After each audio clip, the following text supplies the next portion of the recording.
سال بعد روزای تاریک و سر رفت کسی که منو به خودش آلوده کرده، ای که دادی به باد قلبم و با نگات حک شدن تو دلم.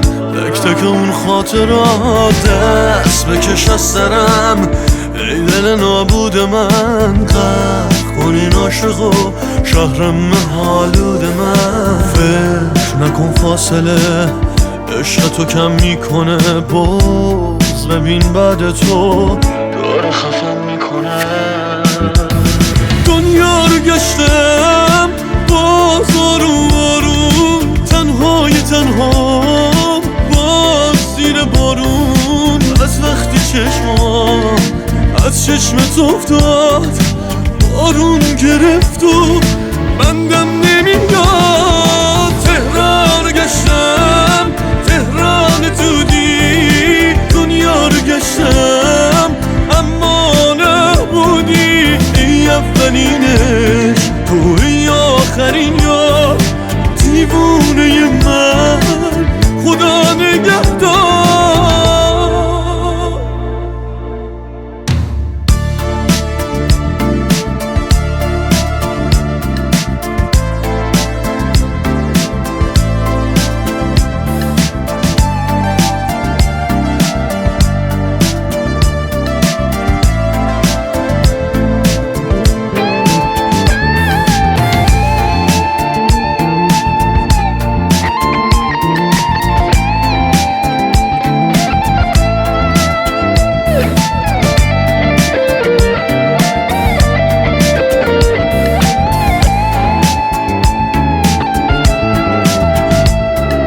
باز میفته تبت مثل خوره تو تنم. هی یه چیزی بگو وقتی صدات میزنم.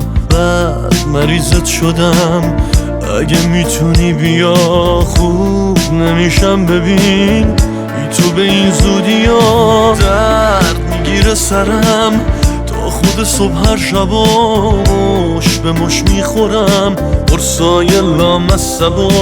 سال به سالم میاد عشق تو پاییز باز، عشق از این فاصلم زهرشو میریزه باز.